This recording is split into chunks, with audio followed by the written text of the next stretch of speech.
The laughter came before the judge spoke. It was low at first, barely contained, the kind of sound people make when they're sure the ending has already been written. My husband leaned toward the woman seated beside him and scoffed under his breath, loud enough for me to hear, loud enough for a few people around us to notice. He didn't bother looking at me when he said it. He didn't need to. "Look at her," he muttered, his mouth twisting into a smile that was meant to sting. "She's done." The woman beside him, his mistress, let out a soft laugh, the kind that pretends to be polite while making sure everyone knows it's not. She covered her mouth for a second, eyes flicking in my direction, then lowered her hand as if the moment deserved to be seen. "This is actually sad," she whispered, not nearly quietly enough. She really thought she had a chance. A ripple of discomfort moved through the courtroom. Someone shifted in their seat. Someone else stared straight ahead, suddenly fascinated by the wood grain on the bench in front of them. No one said anything. No one stopped them. I didn't react. I kept my hands folded in my lap and my eyes forward, as if the words hadn't landed exactly where they were meant to. From the corner of my vision, I could see my husband relax back into his chair, satisfied. To anyone watching, it probably looked like resignation, defeat, the posture of a woman who had already lost. They thought the trial was over. They thought the silence meant I had nothing left. What they didn't know was that this was the moment everything turned. The room began to quiet, not because of me, but because the air itself seemed to shift. The judge adjusted the papers in front of him. A clerk cleared her throat. The laughter died, cut short by the realization that something important was about to happen. My husband was still smiling. I was still silent. And justice was about to speak. This was a divorce trial, though no one watching would have guessed how much more was at stake than a marriage. On paper, it was about assets, agreements, and obligations. In reality, it was about erasure, about who would walk away intact, and who would be rewritten as a mistake. My husband believed he knew the answer.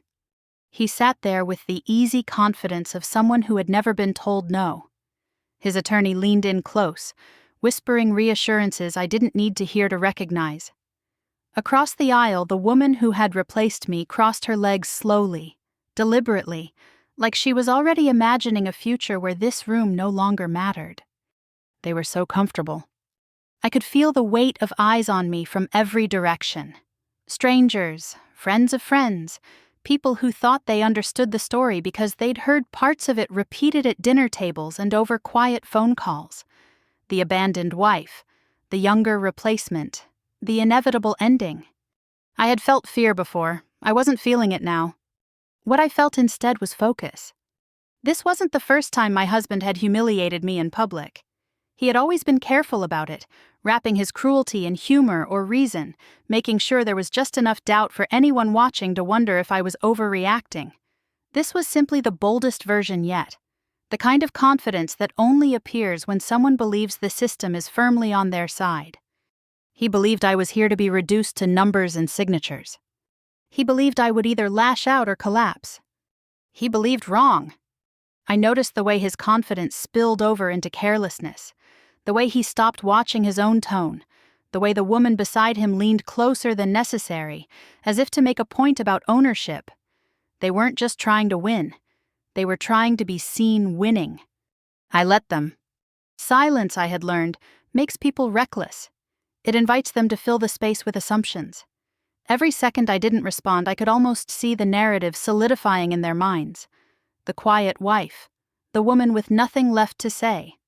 The judge looked down at the documents in front of him, expression unreadable. My husband didn't notice. He was too busy enjoying himself. I didn't look at either of them.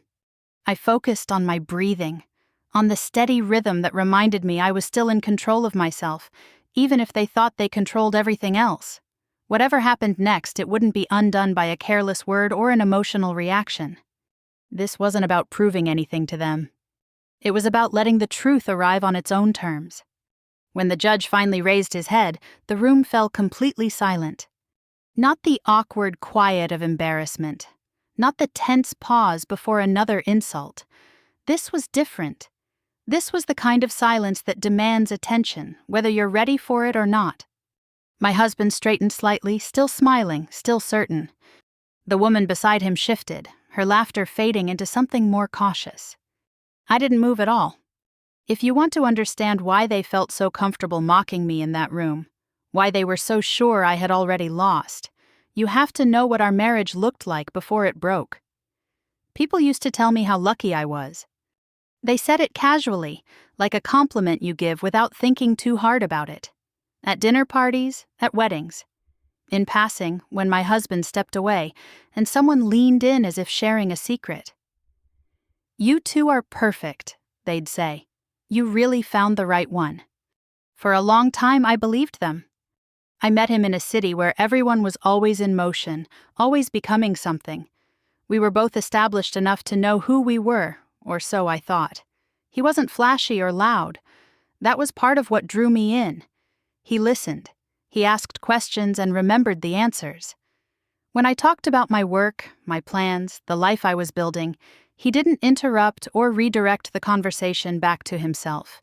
He made space, or at least, that's how it felt. I wasn't looking to be rescued. I had my own income, my own apartment, my own routines that made me feel anchored. I chose him because I believed we were choosing each other as equals. Two people walking side by side, not one pulling the other along. Our relationship didn't move fast. That was another reason everyone approved. There was no whirlwind, no dramatic declarations. We took our time. Weekends together turned into longer stays. Conversations stretched late into the night. Not because we were avoiding silence, but because it felt good to fill it together. When we disagreed, it felt productive, like we were learning each other's edges without cutting too deep. When he proposed, it didn't feel like a leap. It felt like the next logical step. The wedding was elegant without being extravagant. Family and friends gathered in a space that felt warm and intentional, not staged for spectacle. His parents embraced me like I was already theirs. His mother squeezed my hands and told me how happy she was that her son had found someone so capable. At the time, I took that as admiration. Looking back, I understand it differently. From the outside, we looked seamless. People talked about us as a unit, as if we had merged into something singular and stronger. "You're such a team," they'd say. And we were, at least in the beginning. Decisions were made together, money was discussed openly. We planned trips, careers, and long-term goals with the assumption that both voices mattered. I didn't disappear when I got married. That was something I was proud of. I kept working. I kept my own accounts, my own interests. He told me he admired that about me, that he respected my independence.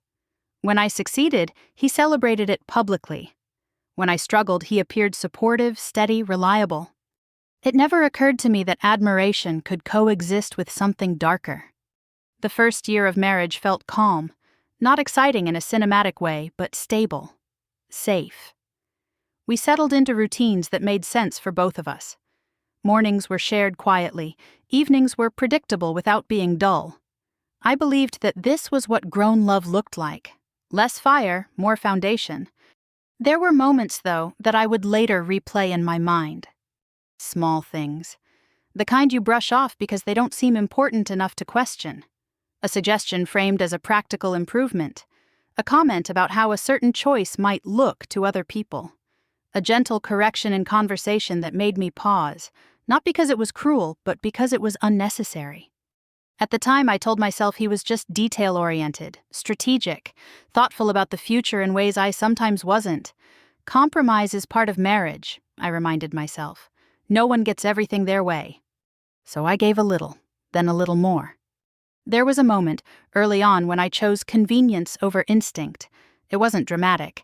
I agreed to delay something that mattered to me because he made a convincing case that it would be better later. Temporary, he said. Sensible. I remember feeling a flicker of hesitation before nodding, pushing it aside in the name of harmony. I didn't think of it as sacrifice. I thought of it as maturity. From the outside, nothing changed. We still hosted dinners, still laughed in public, still held hands when it seemed appropriate. People continued to tell me how lucky I was, how solid we looked together. His family remained warm, though in retrospect, Their affection felt increasingly conditional, tied to how well I fit into the role they expected me to play. I didn't notice my world shrinking at first. It happened so gradually that it felt like a natural adjustment rather than a loss. I was still myself, I believed, just more flexible, more accommodating, more invested in keeping the peace. It's strange how clarity works in reverse. Now, I can trace the outline of what was happening even then. I can see how certainty began to tilt, how my confidence slowly made room for doubt without ever announcing its arrival. But at the time, I was inside it, living each day without the benefit of hindsight. The marriage everyone envied didn't crack all at once. It held, polished and convincing, while the pressure built beneath the surface. By the time I felt the first real shift, by the time something inside me whispered that this balance wasn't as even as I'd believed, I was already standing on ground that no longer felt entirely solid. Nothing broke all at once. There was no single argument, no unmistakable betrayal I could point to and say, "That's where it ended." What happened instead was quieter, more confusing. The kind of shift you feel before you can explain it, when something familiar starts to feel slightly off and you can't yet prove why. At first it was his tone. Not what he said, but how he said it. Conversations that used to feel like exchanges began to feel like corrections. I would offer an idea, and he'd smile, nod, then adjust it just enough that it no longer sounded like mine. If I pushed back, he'd tilt his head and tell me I was reading too much into things. "I'm just trying to help," he'd say, calm and reasonable, as if my discomfort was the real issue. I told myself it was stress, ambition, pressure. Everyone goes through phases. The changes were small enough to dismiss, but frequent enough to leave a residue. Jokes that landed a little too sharply, decisions he'd already made by the time he asked for my opinion.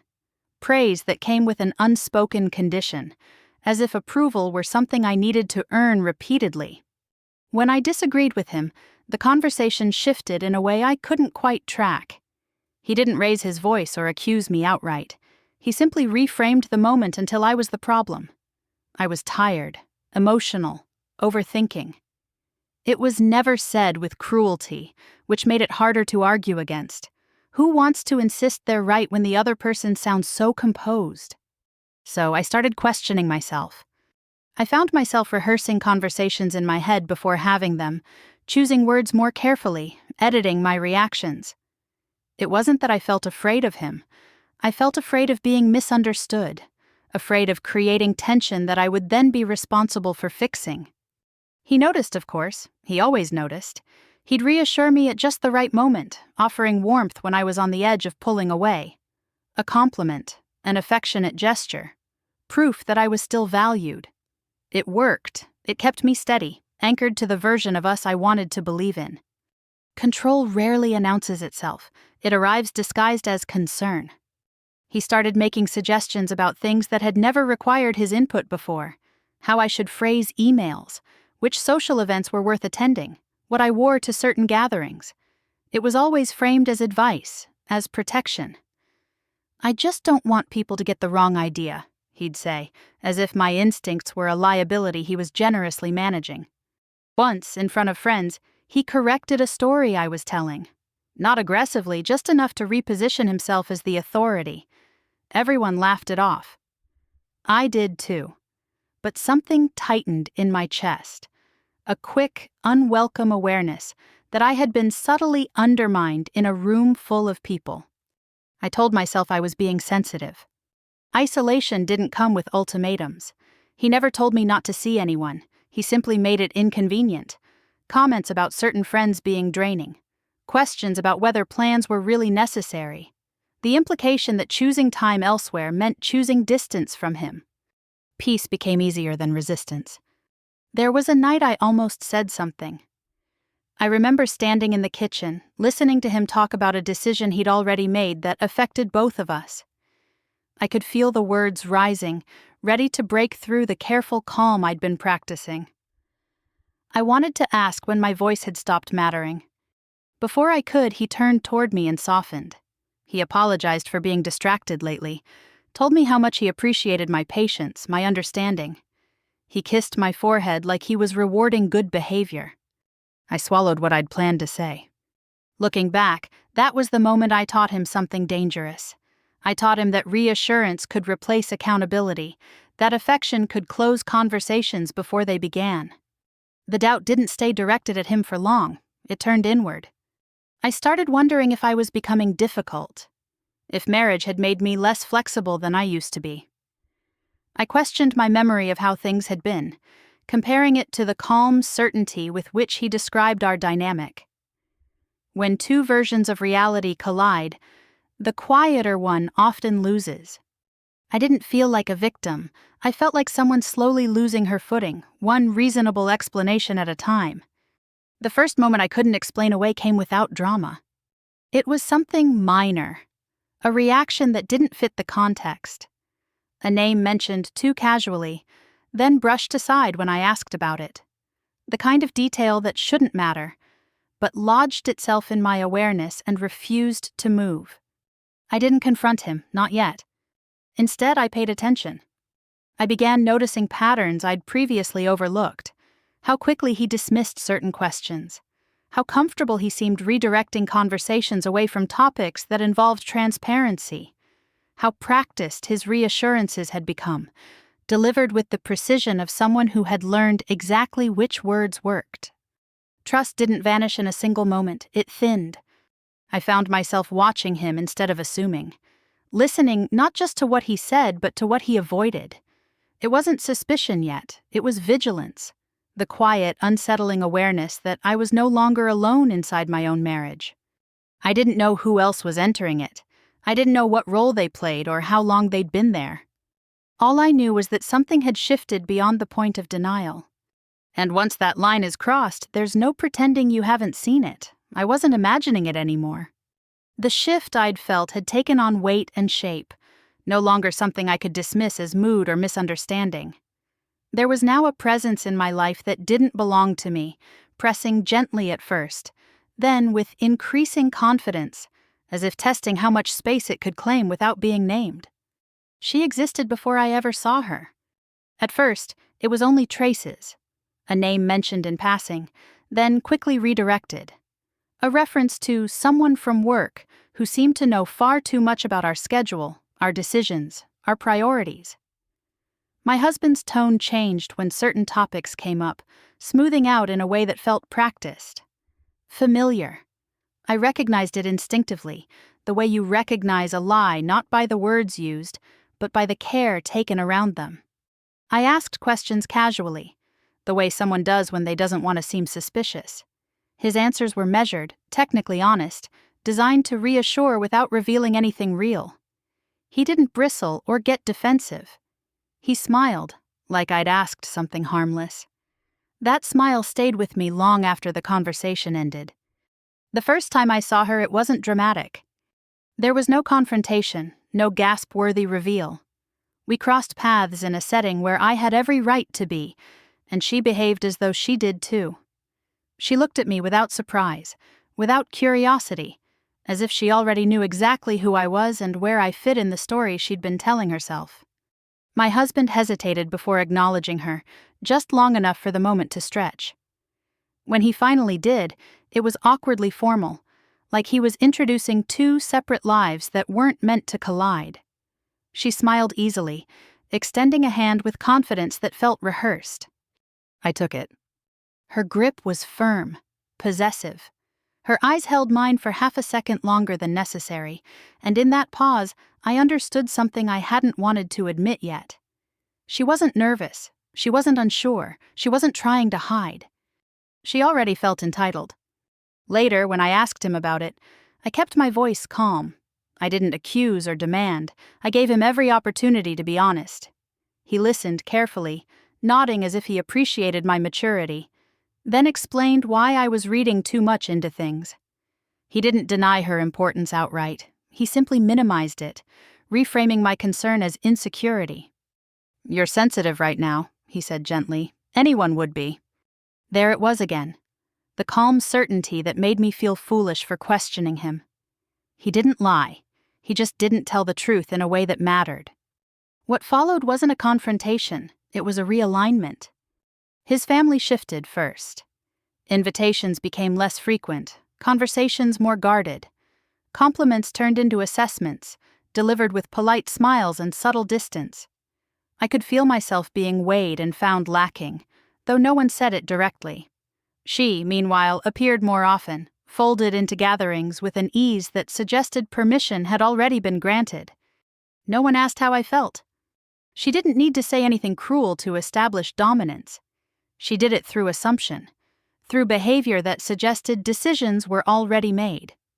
At one gathering, she moved something that belonged to me without asking, arranging the space as if it were already hers to manage. When I looked at my husband, he didn't notice, or pretended not to. That was the moment I felt something break cleanly inside me. It wasn't jealousy, it wasn't even rage, it was clarity. I saw how the pieces fit together in a way I hadn't before. This wasn't an impulsive affair fueled by secrecy and guilt. This was organized, supported, gradually introduced until resistance felt unreasonable. I stopped reacting in real time after that. I learned to pause, to watch, to measure my responses carefully while everything around me rearranged itself. Every smile, every dismissive comment, every quiet exclusion added to a picture I could no longer ignore. She didn't replace me all at once. She stepped into the spaces that had been slowly emptied. By then, the marriage was no longer private. It had become a shared project I was no longer invited to manage. I realized that whatever was happening between them extended beyond emotion. There were conversations I wasn't part of, decisions that affected me but were made without my knowledge, futures being planned in rooms I no longer entered. I didn't confront him again, not yet. Instead, I began to protect myself in small, quiet ways. I kept notes, I paid attention. I stopped volunteering trust where it was no longer earned. The pain was real, but it no longer blinded me. By the time I understood what she wanted, it was already too late to undo what had been set in motion. And that was when I realized the most dangerous thing of all. This wasn't about love. It was about removal. The moment it became official was the moment privacy stopped existing. The paperwork arrived without drama, slid across a desk and stamped into permanence with signatures that felt heavier than ink. I remember thinking how strange it was that something so personal could be reduced to pages and clauses, to dates and demands. Once the filing was done, there was no pretending this was still a private unraveling. It had become a public dispute, governed by rules my husband understood far better than he wanted me to. He moved differently after that. The secrecy faded, replaced by a confidence that bordered on relief. Whatever restraint he'd once practiced disappeared. He spoke openly about next steps and outcomes, as if they were foregone conclusions, as if the trial existed only to formalize what he already believed was inevitable. When we crossed paths, he didn't look away. He didn't need to. The woman beside him mirrored that confidence effortlessly. She carried herself like someone waiting for a seat that was already promised, not hoping for permission. Her presence at his side was no longer subtle. It was deliberate, a message delivered without words. They treated the trial like a formality, a technicality standing between them and a future they'd already rehearsed. I could feel the strategy in the way he spoke about me to other people. Not openly cruel, but dismissive, framing me as emotional, unreasonable, difficult. He didn't need to lie when the truth could be rearranged to serve him better. By the time we stepped into the courtroom for preliminary proceedings, the narrative had been established. I was there to be managed. The mockery began early, tucked into whispers and glances that were easy to deny if challenged. He leaned toward her, murmuring comments that made her smile at my expense. She laughed softly, never loud enough to be corrected, always loud enough for me to hear. It wasn't random. It was a test designed to provoke. I didn't give them what they wanted. I kept my posture neutral, my expression unreadable. Inside, my body reacted in ways I couldn't fully control, tightness in my chest, heat behind my eyes. But I refused to let it show. I understood what they were doing. If I reacted, it would confirm everything they were implying. If I broke, they would call it proof. So I stayed still. The courtroom itself felt hostile in a quiet, procedural way. The benches, the elevated desk, the language everyone used, formal, detached, unforgiving. I was aware of being watched, assessed, reduced to a case file. His legal team moved with ease, speaking in shorthand and confident tones, already comfortable in the space. They didn't look at me when they spoke. There was no need. From the way they behaved, you would have thought the outcome had already been decided. I could see how underestimated I was, how completely they believed I had arrived with nothing but hurt and hope. They assumed I would fold under pressure, accept a settlement, disappear quietly. It showed in the way they rushed certain arguments, in the way they dismissed details that didn't fit their version of events. They were so sure of their position that they stopped being careful. The woman watched me constantly, gauging my reactions, measuring her impact. It was clear she saw the trial as her final obstacle, not as something that could threaten her. She behaved like a spectator waiting for the last act of a play she already knew the ending to. That realization settled something in me. This wasn't about salvaging dignity or pleading for fairness. It wasn't even about loss anymore. It was about recognizing that the people sitting across from me believed I was disposable. That belief was what made them dangerous, and what made them vulnerable. I listened more than I spoke. I let them present their version of me to the room. I watched how my husband answered questions with practiced ease, how he avoided specifics while projecting sincerity. I noticed the moments when his confidence tipped into arrogance, when he assumed no one would challenge him. Each assumption tightened the knot in my chest, not with fear, but with something sharper. There was a strange calm that settled over me as the proceedings moved forward. Not because I was confident in the system, but because I understood the game being played. They believed the trial would destroy me. They believed the exposure, the scrutiny, the imbalance of power would break whatever resolve I had left. They believed wrong. The most dangerous thing they assumed was that I had come unprepared.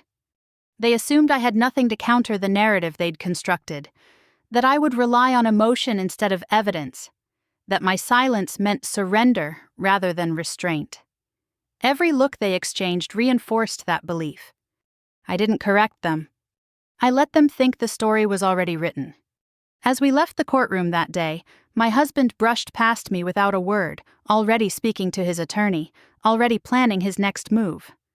The woman followed him, smiling faintly, as if the world had aligned exactly as she expected. I stood there for a moment longer, absorbing the weight of what was happening. They had no idea how much they'd just revealed. And they had no idea how close they were to losing control of the story they thought they owned. Being underestimated is dangerous for the person doing it. I understood that fully once the trial began to take shape in their minds. My husband wasn't hiding his assumptions anymore. He didn't think he needed to. He believed he knew exactly who I was, and more importantly, who I wasn't. In his version of the story, I was emotional but unstrategic, hurt but unprepared, present but powerless. That belief made him comfortable. Comfort, I learned, breeds carelessness. He spoke more freely. He relaxed his posture in rooms where he should have stayed alert. He assumed that because I wasn't reacting, I wasn't thinking. Because I wasn't arguing, I wasn't planning. He assumed silence meant emptiness. I could almost see the structure of their case forming, built on a foundation of those assumptions. They believed I had no leverage, no documentation, no allies willing to stand with me once things became public. They believed I would want this over quickly, that the discomfort of scrutiny would push me into settling for less than I deserved. The woman beside him shared those beliefs. She watched me with a kind of detached curiosity, as if waiting to see when I would finally unravel. To her, I was an obstacle with an expiration date, something to be waited out, not reckoned with. Even their legal team reflected that confidence. They spoke in absolutes. They treated certain facts as irrelevant, certain questions as unnecessary. They assumed the narrative they presented would go unchallenged because, in their experience, it usually was. They didn't realize how much they were revealing. What they didn't know about me wasn't a secret I'd acquired during the marriage. It was who I had been long before I ever met my husband. The parts of myself that had nothing to do with him, that existed independently of the life we'd built together. There were moments, brief and unannounced, when memories surfaced uninvited. Not sentimental ones, but practical ones. Times when I'd been forced to navigate complex situations on my own. When I'd learned how to read between lines, how to listen for what wasn't being said, how to keep my composure while other people underestimated my understanding. Those skills hadn't disappeared just because I'd been in love. I began taking a quiet inventory, not of things, but of truths, of access, of patterns, of the gaps in their confidence that only someone paying close attention would notice. I didn't name them out loud, not even to myself. Naming things gives them shape, and shape can be traced. What mattered was that I knew they existed. There was a moment when I considered correcting their assumptions, when I wondered if making my position clearer might prevent some of what was coming. It would have been easy to say something, to assert myself, to remind them that I wasn't as uninformed as they believed. But clarity, I realized, would only restore balance. As long as they believed I was unprepared, they behaved predictably. They repeated patterns. They relied on the same tactics. They said the same things in the same ways, confident they were operating beyond my reach. So I stayed quiet. Silence became a kind of filter. It showed me who spoke recklessly when they thought no one was listening, who grew bolder when they felt secure, who slipped when they assumed the outcome was already decided. I watched as my husband grew more careless with his words, more relaxed in conversations that should have demanded caution. Arrogance has a rhythm. Once you recognize it, you can anticipate its next move. I paid attention to timing, to how often they assumed I wouldn't question certain decisions, to how quickly they dismissed possibilities that didn't align with their expectations. They believed control was something they already possessed, not something that could still be contested. They were wrong about that too. I wasn't gathering weapons. I was allowing them to expose their own. Every assumption they made narrowed their options without them realizing it. Every moment they underestimated me made their version of events easier to dismantle later. I didn't feel triumphant or vindicated during that time. What I felt was steady, focused, as if something inside me had finally aligned after months of confusion. The fear that had once clouded my judgment no longer led the way. It had been replaced by clarity, and clarity is far more dangerous than anger. By then, everything that mattered was already in motion. Justice doesn't arrive suddenly, like a surprise. It builds quietly, piece by piece, while the people who believe they're untouchable stop protecting themselves.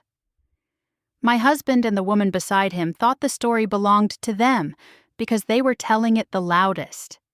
They didn't realize that the most important parts of the story were being written elsewhere. By the time they understood what I knew, the narrative they'd constructed for the court would no longer be theirs to control. I had thought infidelity was the worst thing a marriage could survive. The betrayal of trust. The intimacy given away. The humiliation of knowing someone else had been invited into a space that was supposed to be private. That pain was sharp and undeniable, and for a while I believed it was the center of everything that was breaking. I was wrong. The affair was only the surface. What lay beneath it was far more deliberate. It began to reveal itself not through emotion, but through patterns, decisions that lined up too cleanly, consequences that arrived too conveniently. Things moved in my life as if guided by a hand I hadn't seen, nudging circumstances just enough to favor someone else. At first, I thought it was coincidence. Stress has a way of making everything feel connected. But coincidence doesn't repeat itself with precision. There were moments when the woman in my husband's life knew things before I did. Not gossip, not speculation, facts, timelines, outcomes. She spoke with a confidence that suggested access, not assumption. When I noticed it, the realization settled slowly, like a cold spreading through my chest. They hadn't just been sharing a bed. They'd been sharing a plan. I remembered a moment from months earlier, one I'd dismissed at the time because it didn't fit the story I was telling myself. We were still living together then, still pretending things could be smoothed over. I had asked a simple question about a change that affected both of us, and my husband answered too quickly, too neatly, as if he'd already rehearsed it. I'd accepted the explanation because I wanted to. Standing in the present, I could see it clearly. That was the first coordinated move. The first time a decision about my life had been made without me, then presented as unavoidable. At the time, it had felt like disappointment. Now I understood it as preparation. Once I allowed myself to see that, everything else shifted. The circle of people involved grew larger in my mind. Not everyone was an architect, but many were enablers. People who benefited from keeping me uninformed. People who found it easier to support a clean narrative than to question how it was constructed. The woman wasn't alone in her confidence. She was backed by silence, by approval given indirectly and without accountability. This wasn't just a triangle, it was a network. The most devastating discovery didn't come with shouting or confrontation. It arrived quietly, through information I wasn't supposed to notice. A detail that affected my future more than my past. Something that made it clear how thoroughly they'd discussed my absence, how carefully they'd planned for it. I remember sitting still after I realized it, my hands resting in my lap, my breathing steady even as something inside me recalibrated completely. There was grief in that moment, yes, but it wasn't the grief of losing a partner. It was the grief of understanding that I had been treated as a variable. I didn't confront anyone. Not him, not her, not the people who had chosen convenience over honesty. There was no point. Confrontation would have turned this into a debate, and debates assume equal footing. I no longer believed that was the right terrain. Instead, I let the grief do its work. It stripped away the last of my hesitation, the part of me that still wondered if I was misreading things, if I was being unfair, if love required more patience than I was giving. That voice went quiet once I understood the scope of what had been done. I stopped asking why the affair happened. The better question was what it made possible. The answer was uncomfortable but clear. They weren't trying to replace me, they were trying to remove me. From decisions, from narratives, from outcomes, from the future they were shaping. Seeing myself that way changed everything. I wasn't a woman clinging to a broken marriage. I was someone standing in the path of an outcome that had been planned without my consent. The kindness I'd shown, the trust I'd offered, the flexibility I'd practiced, had all been used strategically. Not because I was weak, but because I was predictable. They thought they knew me. The line they crossed wasn't emotional, it was ethical. Once I understood that, silence stopped being self-preservation and became risk. Staying quiet would no longer just protect my feelings. It would endanger my future. There are moments when endurance becomes complicity, and I realized I was standing at one of them. I didn't feel rage then. Rage would have been easy.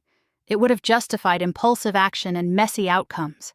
What I felt instead was resolve, cold, steady, and grounded in something deeper than revenge.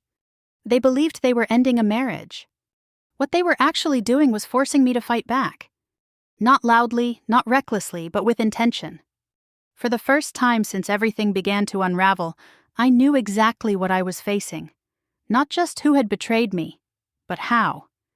Not just what I had lost, but what they were trying to take. And once that becomes clear, there's no going back to confusion. Only forward. Silence had protected me for a long time. It gave me space to think, to watch, to understand what was really happening without drawing attention to myself. But there came a moment when that same silence began to feel dangerous, like standing still while something irreversible moved closer. I recognized it not with panic but with clarity. If I stayed quiet now, I wouldn't just be enduring the situation. I would be consenting to it. That realization changed everything. The line they crossed wasn't dramatic, but it was final.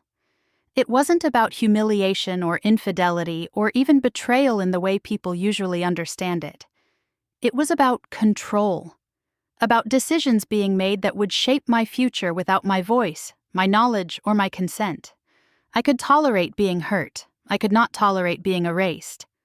Once I named that boundary to myself, there was no confusion left. I stopped asking what they were doing and started asking what I needed to protect. My mindset shifted almost imperceptibly at first. The urge to confront them rose quickly, fueled by months of swallowed frustration, but I didn't follow it. Confrontation would have given them something to react to, something to manage. I didn't want reaction. I wanted results. So I slowed myself down. I separated emotion from action with deliberate care. I acknowledged the anger without letting it steer. I let grief exist without turning it into urgency. There is a discipline required to think clearly when you've been wronged, and it doesn't come naturally. I practiced it anyway. What followed didn't look like defiance from the outside. There were no dramatic changes in my behavior, no speeches, no declarations.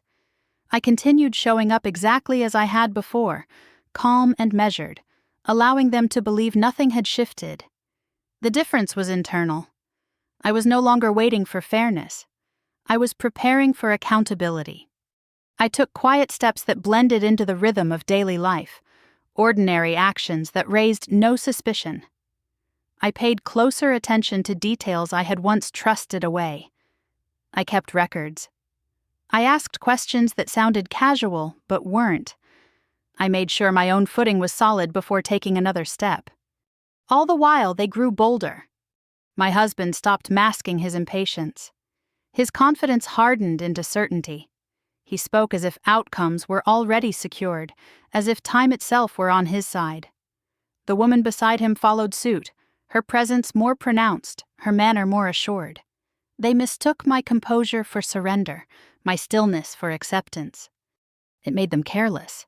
They repeated themselves. They underestimated timing.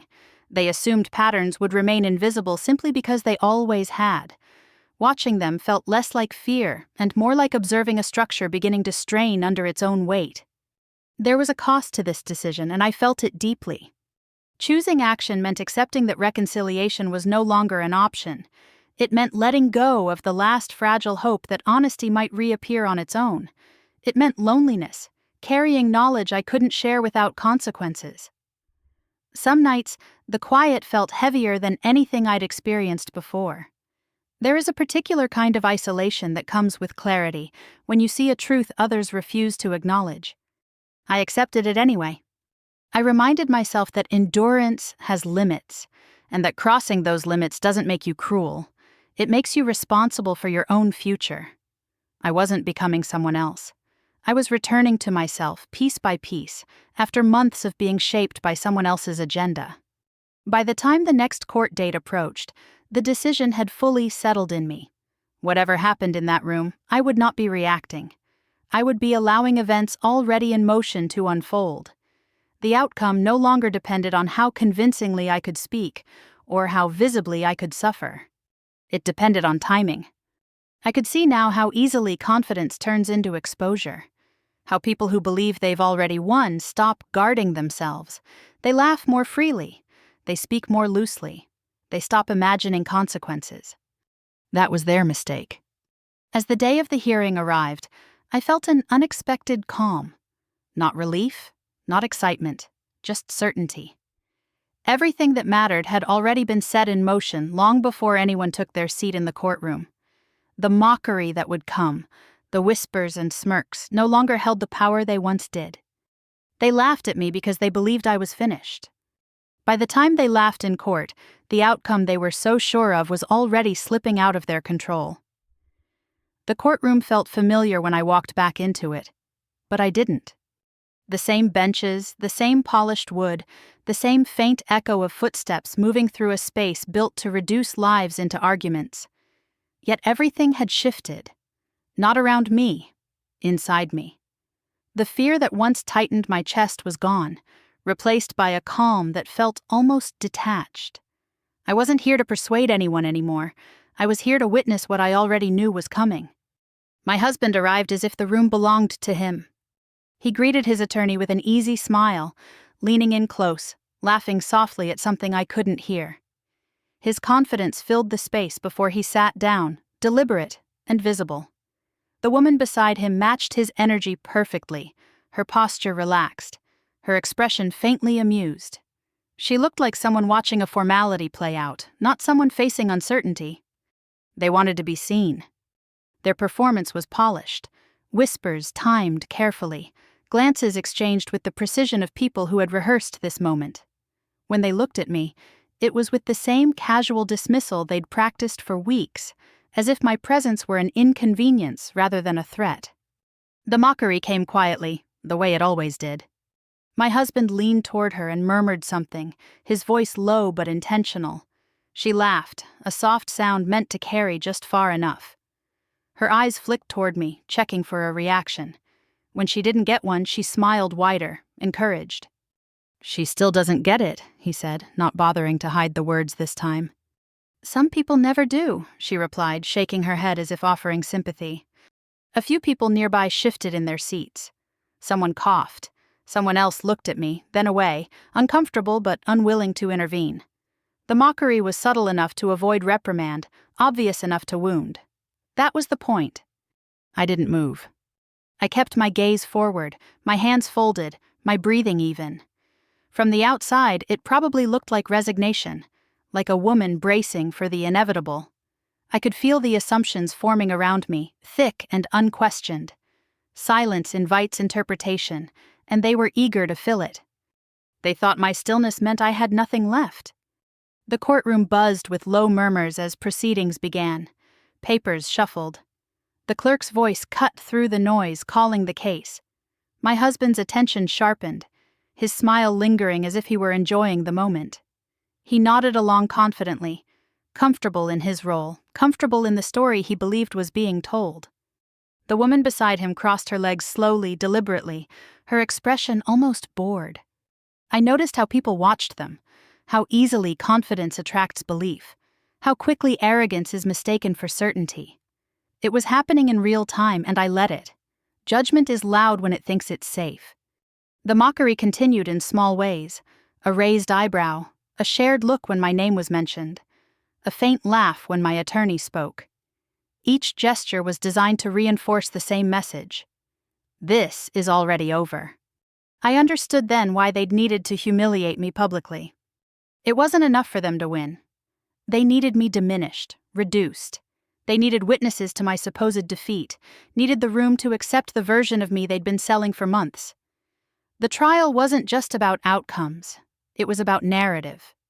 I let them have it. The silence I maintained wasn't passive. It was precise. I was listening, not just to what was said, but to how it was said. Watching posture, timing, tone, noting where confidence tipped into carelessness. The longer they believed I was powerless, the more predictable they became. Around us, the room settled into a tense rhythm. Lawyers spoke, arguments were made. My husband's certainty never wavered. He didn't glance at me once, as if acknowledging me might disrupt the image he was projecting. I didn't look at him either. I focused on the quiet steadiness inside me, on the knowledge that what mattered most had already been decided long before anyone took their seat. This wasn't about convincing the room. It was about allowing the truth to arrive when it was ready. As the proceedings moved closer to a critical point, I felt the atmosphere shift again. The whispers faded. The laughter stopped. Not because of anything I did, but because attention was being drawn elsewhere. A pause lingered longer than expected. Papers were adjusted.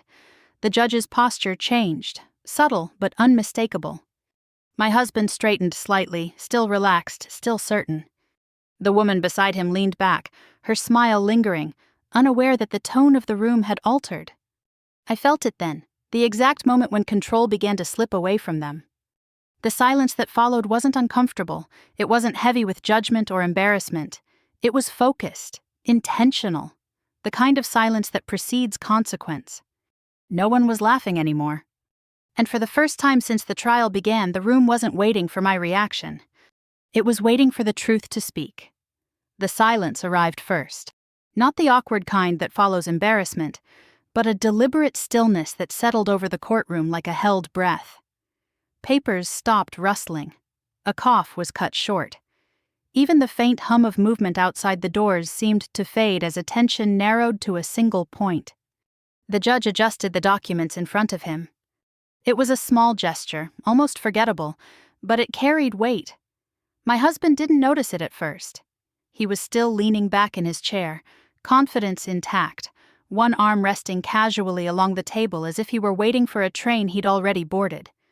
The woman beside him wore the same faint smile she'd practiced all morning, eyes unfocused, detached.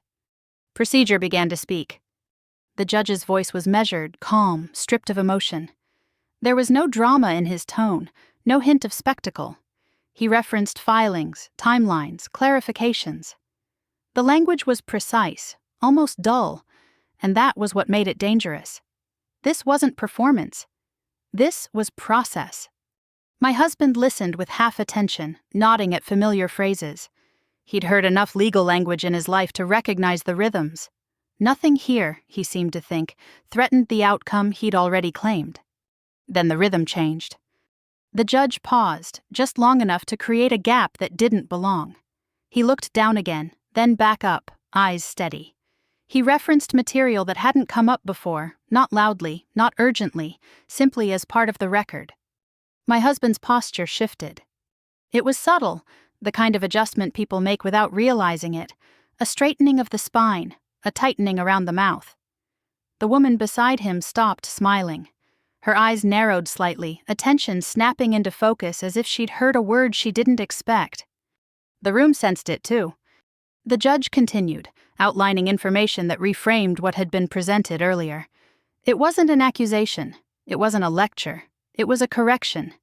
A recalibration of the narrative everyone had been following so comfortably. This was the moment the case changed shape. When the decisive element was introduced, it wasn't announced with flair. It entered the room like a fact that had always existed, simply waiting its turn to be acknowledged. Documentation verified. Testimony contextualized. A procedural ruling that altered the trajectory of everything that came before it. I didn't react. I watched my husband's certainty fracture in real time. His eyes flicked to his attorney, then back to the bench, as if searching for the familiar ground he'd been standing on moments earlier. The woman beside him leaned forward, confusion replacing amusement. For the first time, she looked unsure of where she fit. The judge spoke again, clarifying the implications. This wasn't about punishing anyone, it was about accuracy, about aligning the outcome with what could be supported, not what had been assumed. The confidence that had fueled the mockery collapsed quietly, without spectacle. My husband opened his mouth, then closed it. His attorney leaned in, whispering urgently now, no longer relaxed.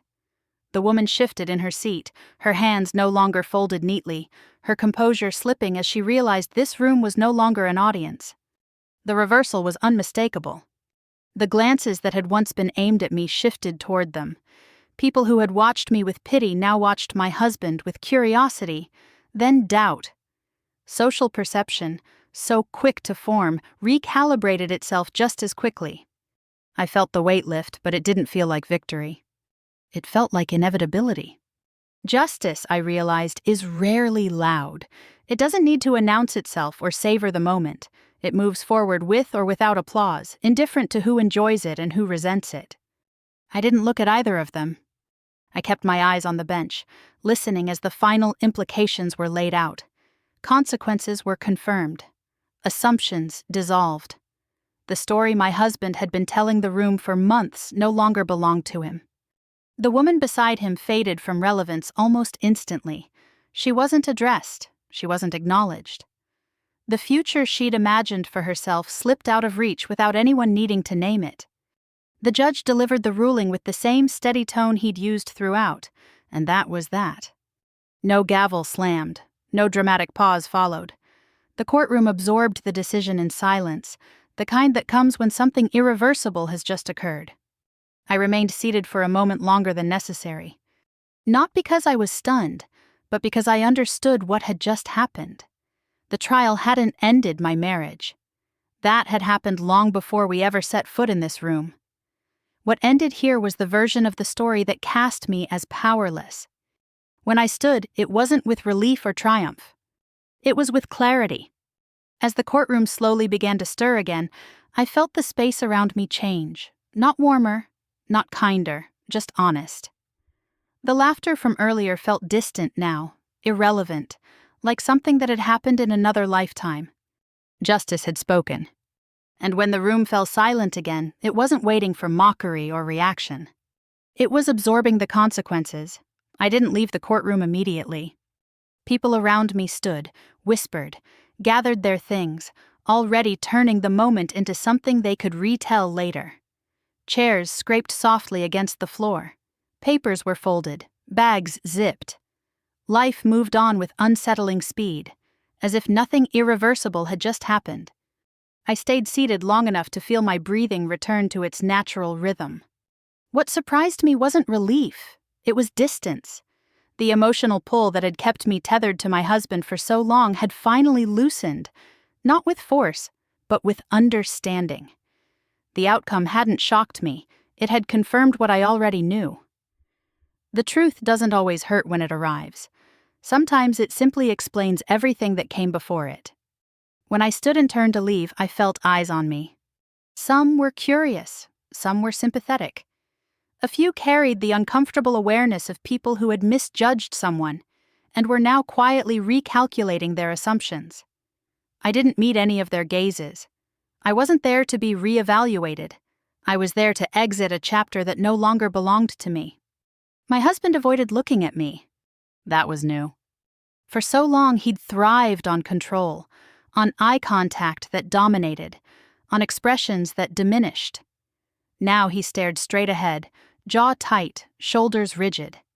The confidence that once radiated from him had collapsed inward, leaving behind something smaller and more fragile.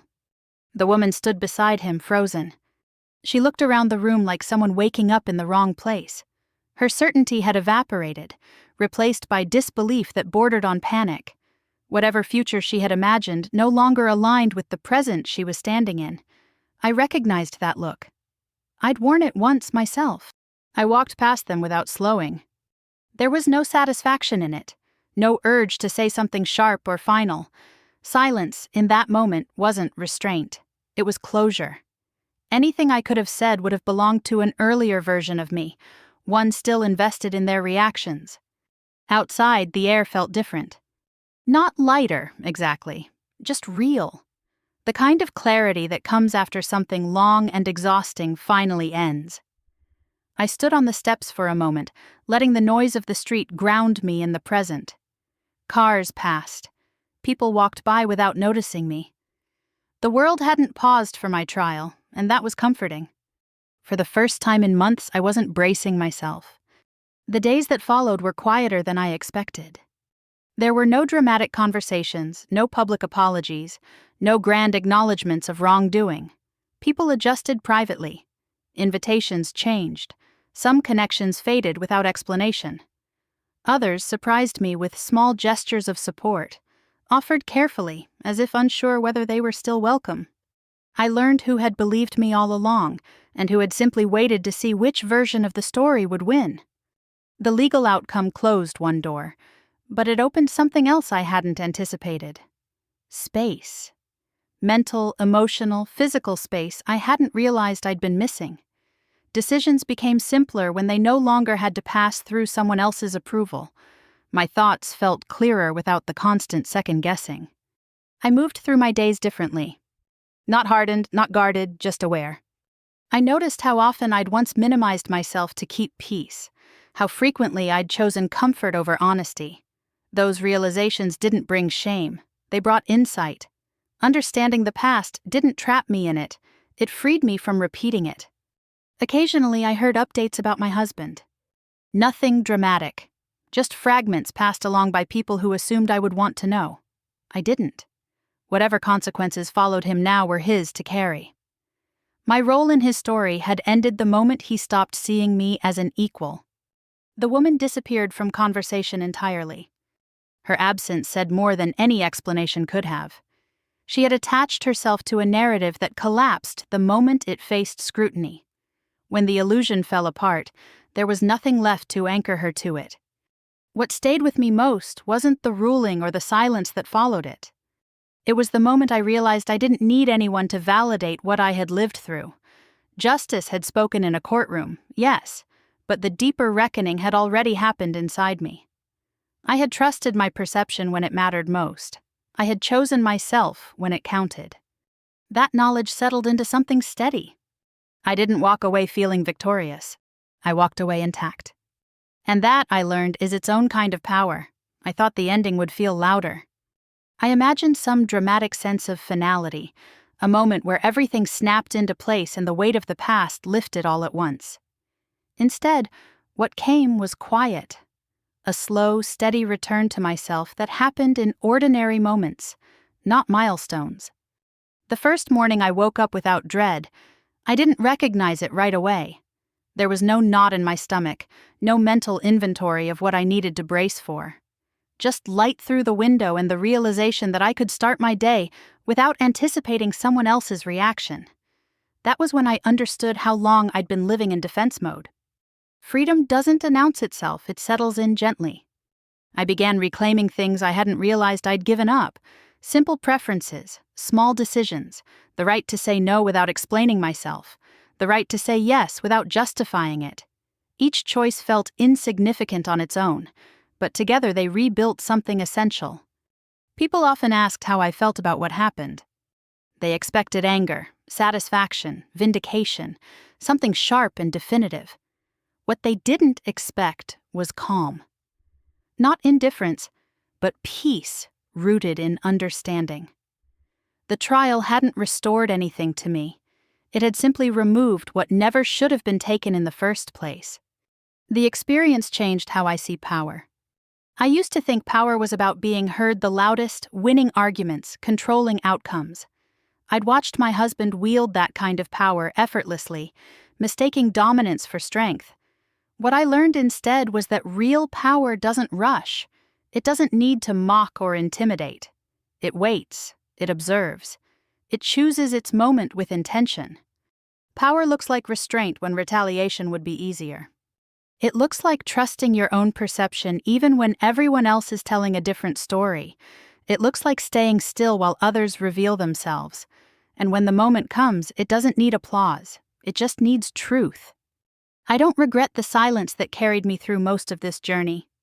At the time, it was survival. Later, it became strategy. In the end, it became clarity. Silence taught me how much noise is created by people who are afraid of being exposed. When the noise stopped, what remained was honesty. I'm often asked what advice I'd give to someone in my position. I don't offer instructions.